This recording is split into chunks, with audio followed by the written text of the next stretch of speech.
এই দিকটা মনে হয় বেশ ভালো মাছ হবে। তাহলে শুরু করে দিই। আ, আ, আহ।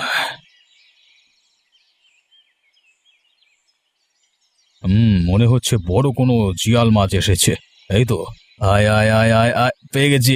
আহ বেশ বড় একটা শোল মাছ বড়শিতে পড়েছে।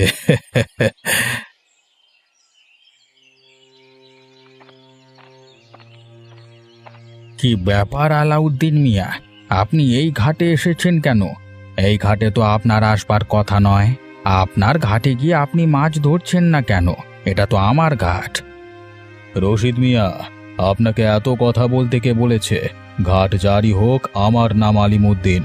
আমি যে ঘাটে চাইবো সেই ঘাট থেকে মাছ ধরতে পারবো, বুঝেছেন? আলিমুদ্দিন, এটা কিন্তু বেশি বাড়াবাড়ি হয়ে যাচ্ছে। তুমি গ্রামের মোড়লের কথা অমান্য করছো। আমি কিন্তু তোমার নামে নালিশ করব। আরে রাশেদ মিয়া, আপনি যা ইচ্ছা তাই করতে পারেন। আমার কাছে কিছু যায় আসে না। এই কানটায় মাছ ধরলে ভালো মাছ পাওয়া যায়, তাই আমি এখান থেকে মাছ ধরবো। আলিমুদ্দিন, তুমি এই কাজটা কিন্তু ভালো করছো না। আমি কিন্তু ভালো হবে না বলে দিচ্ছি। রশিদ চাচা, আপনি আমার থেকে বয়সে অনেক বড়, তাই আপনাকে আর বেশি কিছু বলছি না। চুপচাপ এখান থেকে চলে যান। আর শুনুন, আপনি যা ইচ্ছে তাই করতে পারেন। আমি এই ঘাট থেকেই মাছ ধরবো। অতিবার ভালো না আলিমুদ্দিন, তুমি আমার ঘাট ছেড়ে এক্ষুনি চলে যাও, নইলে কিন্তু গ্রামের লোক জড়ো করব। যাও বলছি, যাও। আমি আজকে চলে যাচ্ছি, কিন্তু আজকের এই ব্যবহার আমার চিরদিন মনে থাকবে। সেই হিসেব আমি নেবই, আপনি মনে রাখবেন।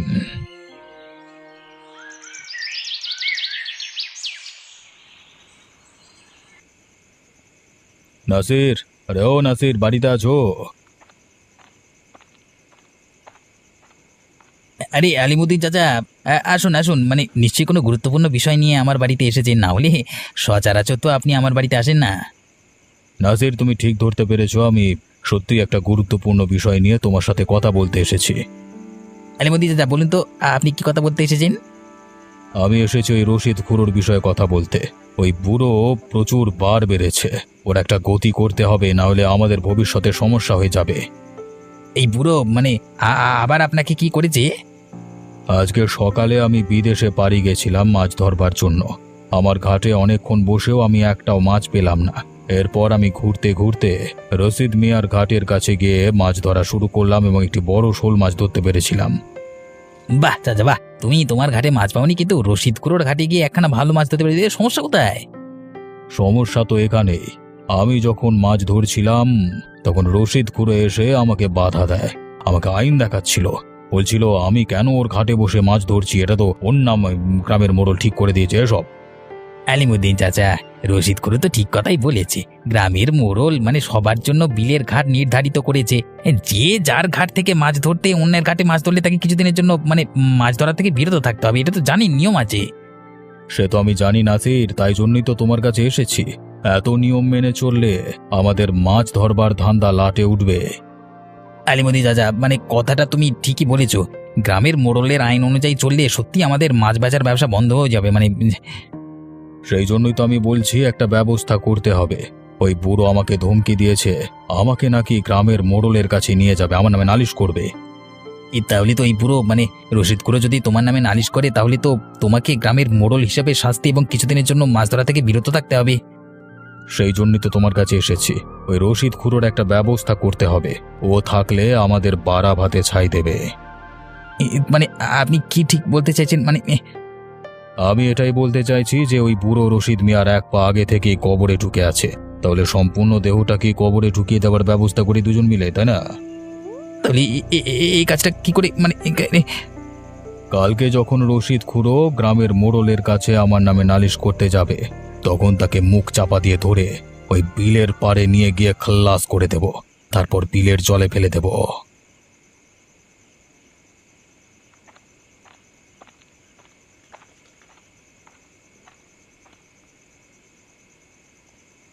ওই আলিমুদ্দিনের এত বড় সাহস, নিজের ঘাট ছেড়ে আমার ঘাটে এসে মাছ ধরেছে। গ্রামের মোড়লের আইন সে না মানছে। মানে কথাবার্তার কি ধরন, দেখলে গা জ্বলে যায়।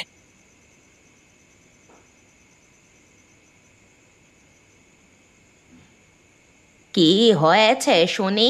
অমন বিড়বিড় করছো কেন? কারো সাথে কোনো মতবিবাদ হয়েছে নাকি? আর বলো না, ওই আলিমুদ্দিন মানে তারই সাথে। তার সাথে আবার কি কি নিয়ে বাদ বিবাদ হলো, হ্যাঁ? আমি আজকে বিলের ঘাটে মাছ মারতে গেছিলাম। সেখানে গিয়ে দেখলাম ও নিজের ঘাট ছেড়ে আমার ঘাটে বসে মাছ মারছে। আমি যখন ওকে জিজ্ঞেস করলাম, ও আমার উপর তেড়ে উঠলো। ওই আলিমুদ্দিন একটা মস্ত বড় বদমাইশ লোক। ওর সাথে কোনো তর্ক বিতর্কে যেও না। হ্যাঁ আব্বা, আমিও শুনেছি আলিমুদ্দিন চাচা খুব বাজে লোক। ওনার সাথে কোনো ধরনের ক্যাচালের মধ্যে যেও না। আমিও কাউকে ডরাই না। ওই বদমাইশ আলিমুদ্দিনকে আমি শিক্ষা দিয়ে ছাড়বো। বললাম না, ও লোক ভালো নয়। ওর সাথে কোনো বিবাদ করো না। হ্যাঁ আব্বা, আমি ঠিকই বলছে। ওই লোকের সাথে কোনো বিবাদ করতে যেও না। দাঁড়া না, আমি ওই গ্রামের মোড়লের কাছে গিয়ে সমস্ত ঘটনা খুলে বলবো। ওই বিলের ঘাটে মাছ ধর আমি বন্ধ করে দেব, তারপর দেখি ও কি করে খায়। এত করে বলছি, কথা কেন শুনছো না? ওই লোক ভালো না। ওর সাথে আর কোনো কথার মধ্যে যেও না। আমি অন্যায়কে প্রশ্রয় দেব বলো?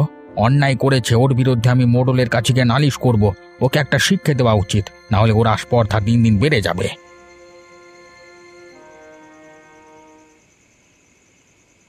ওই আলিমুদ্দিনের এতবার বেড়েছে, ওকে শায়েস্তা না করতে পারলে আমার নামও রশিদ মিয়া নয়। নিজের ঘাট ছেড়ে অন্যের ঘাটে এসে মাছ ধরা বের করে দিচ্ছি। যাচ্ছি মোড়লের কাছে। ওই দেখো নাসির, রশিদ যাচ্ছে বোধহয় আমার নামে নালিশ করতে গ্রামের মোড়লের কাছে। চাচা, এই সুযোগ চাপা দিয়ে ধরে অন্ধকারে গিয়ে ওনার খেল খতম করে দিতে হবে। শোন নাসির, তুই পেছন দিয়ে রশিদ গুরুকে চেপে ধরবি আর আমি ওর গলাটা টিপে মেরে ফেলবো। এরপর ওকে মেরে ফেলে দিয়ে চলে যাব ওখানে। আর হ্যাঁ, যা করতে হবে তাড়াতাড়ি, সকালে যেন কেউ দেখতে না পায়। ঠিক আছে, আপনি যেভাবে বলছেন সেভাবেই কাজটা করব। কাছে এলে ধরে মালটাকে মেরে ফেলি। হ্যাঁ আলিমুদ্দিন চাচা, এই সময় চারপাশে কেউ নেই, তাহলে পরিকল্পনা কাজটা করে ফেলা যাক। ধরুন ধরুন, মালটাকে ধরুন। বেশ, তাহলে তুমি তোমার কাজে নেমে পড়ো।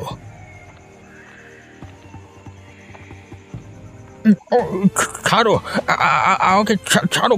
কে তুমি? আমাকে এভাবে? আমি তোমাকে বলেছিলাম না আমার সাথে পাঙ্গা নেবে না। এখন তোকে দেখে কে? হ্যাঁ, তোকে কে বাঁচাতে আসবে? আমার নামে খুব নালিশ করবার শখ হয়েছে না? চুপ করুন, আপনি বেশি বার বেড়েছেন। হ্যাঁ, মাছের ব্যবসা বন্ধ করবার ধান্দা। হ্যাঁ দেখ, তোর সেই স্বপ্নই থেকে যাবে।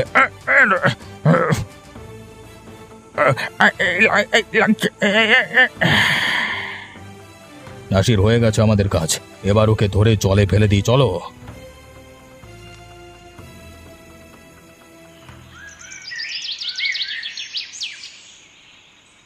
কাল রাত থেকে মানুষটা নিখোঁজ হয়ে আছে। কোথায় যে আছে, কি খাচ্ছে, কেমন আছে, কিছুই জানি না। আমার মনে হয় আব্বার কোনো বিপদ হয়েছে। না হলে আব্বা তো এর আগে কোনোদিনও বাড়ি না ফিরে আসেনি। তোমার সাথে কত ঝগড়া হয়েছিল, রাগ করে বাড়ি ছেড়ে চলেও গিয়েছিল, কিন্তু ঠিক আবার বাড়ি ফিরে এসেছে। আরে পূজা, আমিও তো সেটাই ভাবছি। কতবার করে বললাম ওই আলিমুদ্দিনের সাথে কোনো তর্ক বিতর্ক না করতে। আমার ভয় হচ্ছে তোর আব্বাকে আলিমুদ্দিন কোনো ক্ষতি করে ফেললো না তো। আমারও মনে একই সংশয়। আমরা দুজনে কত করে বুঝালাম আব্বাকে, কিন্তু আব্বা আমাদের কোনো কথাই শুনলো না। আমি আমি তুমি কেঁদো না, আব্বা ঠিক মতো চলে আসবে। কাল বাড়ি থেকে বের হবার সময় বারবার করে একই কথা বলছিল, আমি আলিমুদ্দিনের নামে মোড়লের কাছে নালিশ করব। সেই নালিশ করাই ওর কাল হয়ে যায়নি তো? আমি আমার খুব ভয় করছে। তুমি আর এসব কথা বলো না, যে আমরা প্রার্থনা করি যাতে আব্বার কোনো বিপদ না হয়। আমি বলছি, শোনো না, শামসুদ্দিন চাচার কাছে গিয়ে একবার আলোচনা করি।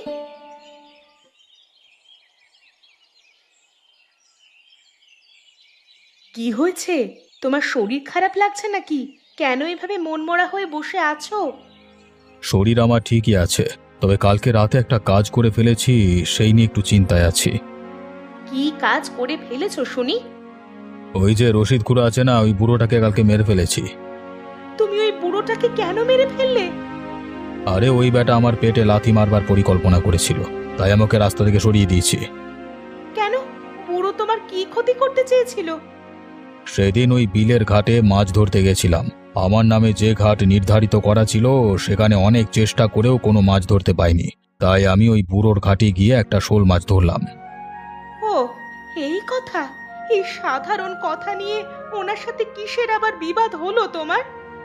ওই বুড়ো আমাকে আইন দেখাচ্ছিল, আমাকে আমাকে বদনাম করবার চেষ্টা করছিল, তাই ওকে আমি সরিয়ে ফেলেছি। ও, তাই বলো? এই বুড়োটা তো মহা ছ্যাঁচড়া বুড়ো। আরে ওই রশিদ খুড়ো যদি আমার নামে গ্রামের মোড়লের কাছে নালিশ করতো, তাহলে আমাকে 3 মাসের জন্য ওই বিলে মাছ ধরতে দিত না। আমার কতটা লোকসান হতো বুঝতে পারছো? বেশ করেছো ওই বুড়োকে তুমি মেরে ফেলে। বলছি যে, তুমি একাই রাশিদ খোড়াকে মেরেছো নাকি তোমাকে কেউ সাহায্য করেছে? নাসির আমাকে সাহায্য করেছে। ও পেছন দিয়ে বুড়োর মুখ চেপে ধরেছে, আর আমি গলা টিপে মেরে ফেলেছি। তারপর দুজনে মিলে বিলের জলে বুড়োর লাশটাকে ফেলে দিয়েছি।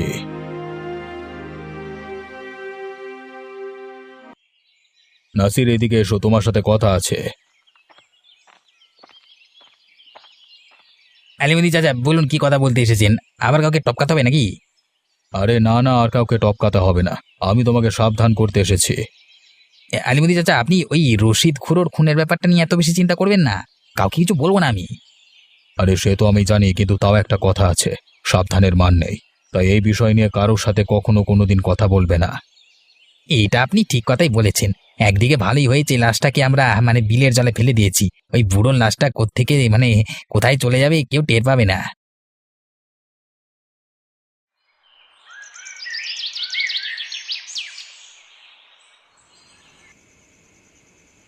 শামসুদ্দিন চাচা, আপনি বাড়িতে আছেন?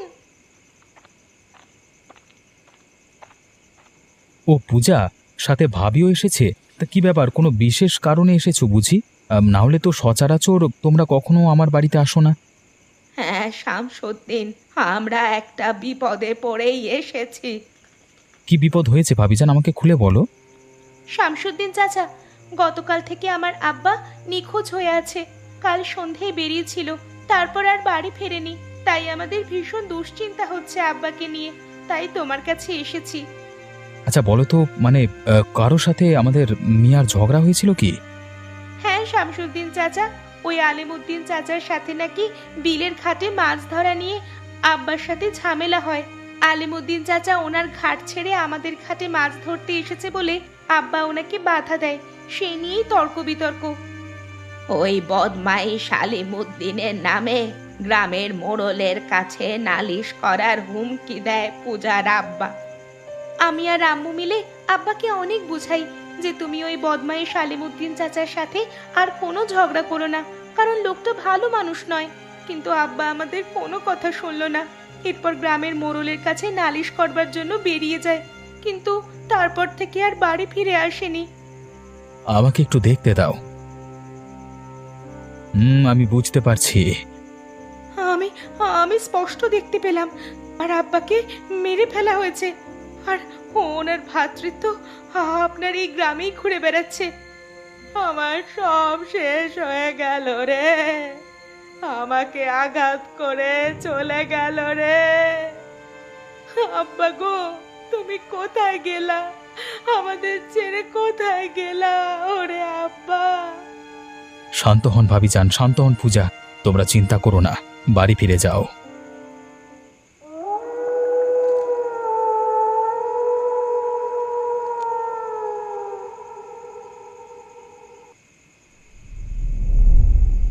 খুব নাক ডেকে আরাম করে ঘুমানো হচ্ছে না?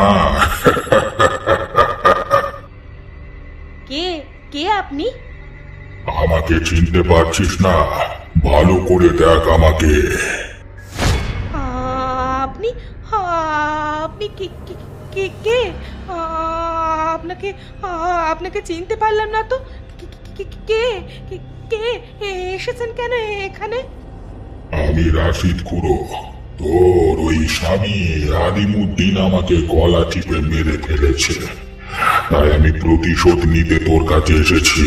আমি কাউকে ছাড়বো না, সবাইকে মেরে ফেলবো।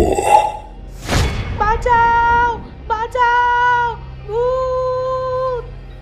তুই আলিমুদ্দিনের প্রিয় বেগম, তাই না?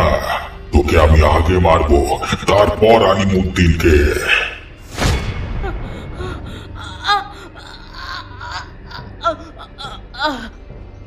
আমাকে যারা কষ্ট দিয়ে মেরেছে তাদের পরিবারকে আমি এভাবেই কষ্ট দিয়ে মারবো।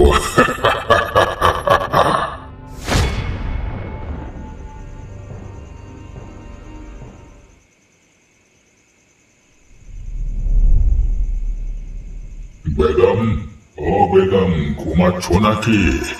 এই দেখো আমি এসেছি। কে কে ওখানে? আমি তোমার রশিদ মিয়া। তুমি কোথায় চলে গিয়েছিলে?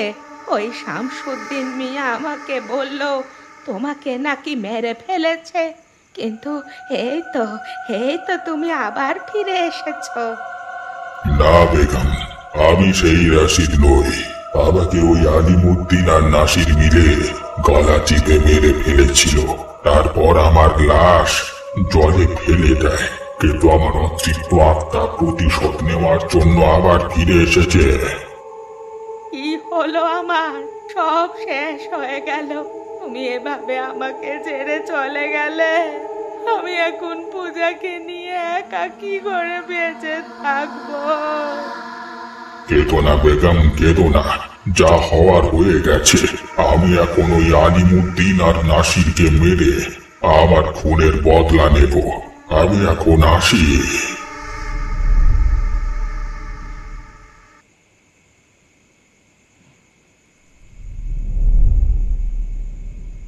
এই নাসির বেটা, নাকে তেল দিয়ে ঘুমাচ্ছিস? দেখ কে এসেছে। কে রে? এত রাতে ঘুম ভাঙতে এসেছে কি? হ্যাঁ, খেয়ে দিয়ে কাজ নেই নাকি? যাবে না, সকালে আসবি, কালকে আমাকে ঘুমাতে দে।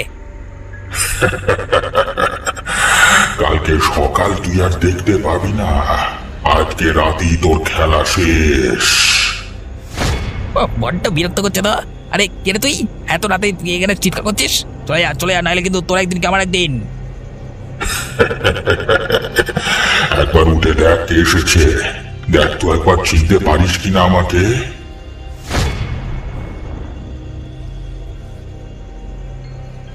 ওরে বাবা, রশিদ মিয়া, ও তুমি কি করে এলে বাবা? আমি তোকে মারতে এসেছি, আমার খুনের প্রতিশোধ নিতে এসেছি। সেদিন যেভাবে তুই আমাকে কষ্ট দিয়ে মেরেছিলিস, ঠিক সেইভাবেই তোকেও আমি কষ্ট দিয়ে মারবো। না, আমাকে ছেড়ে দে। আমি কিছু করিনি। আলিমুদ্দিন চাচার কথাতে এই কাজ করেছিলাম, ক্ষমা করে দিন। ক্ষমা তোকে? এখন কেন ভয় মুখ শুকিয়ে গেছে? ডাক্তার আলিমুদ্দিন চাচাকে দেখি, সে তো বাঁচাতে পারি কিনা তোকে। আমাকে ক্ষমা করে দিন, আমাকে ক্ষমা করে দিন, মেরে ফেলবেন না। এই লাগছে, লাগছে।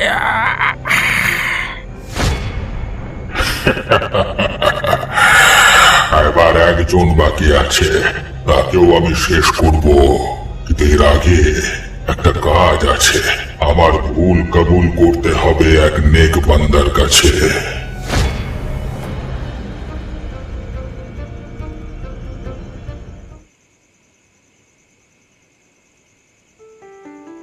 রশিদ মিয়া, তুমি এখানে মানে আমি মানে আমি তো কিছুই বুঝতে পারছি না। তোমার তোমার মানে শামসুদ্দিন মিয়া, আমি তোমার ক্ষতি করতে আসিনি। আমি শুধু তোমার কাছে আমার কিছু কথা কবুল করতে এসেছি। ঠিক আছে, বলো তাহলে তুমি কি কথা কবুল করতে এসেছো আমার কাছে? শামসুদ্দিন মিয়া, আপনি তো সবই জানেন কিভাবে আমাকে আলিমুদ্দিন আর নাসির গলা টিপে মেরে বিলের জলে আমার লাশ ফেলে দেয়। হ্যাঁ রাশিদ মিয়া, আমি সবই জানি। আমি জানি মানে তোমার মেয়ে এসে আমাকে মানে আমি সবই দেখেছিলাম। মানে নাসিরকে তুমি কখনো ক্ষমা করো না, আর ওই আলিমুদ্দিনকেও তুমি। আমি তাই জন্যই প্রতিশোধ নিতে আবারও এসেছি। আমি গতকাল রাতেই আলিমুদ্দিনের বউ আফরোজা মেরে ফেলেছি। আমি আজকে রাতে আলিমুদ্দিনকেও শেষ করব। তুমি কেন এদের এভাবে মারলে? আমার মৃত্যুর প্রতিশোধ আমি নিজে নিতে চাই। ওরা যেভাবে আমাকে খুন করে মেরেছিল, আমার আত্মা এখনো শান্তি পায়নি, পাবেও না। আমি যতক্ষণ না ওকে শেষ করব ততক্ষণ আমার শান্তি নেই। আমি এই মাত্র নাসিরকে মেরে এলাম, এরপর আলিমুদ্দিনের পালা। আমি চললাম।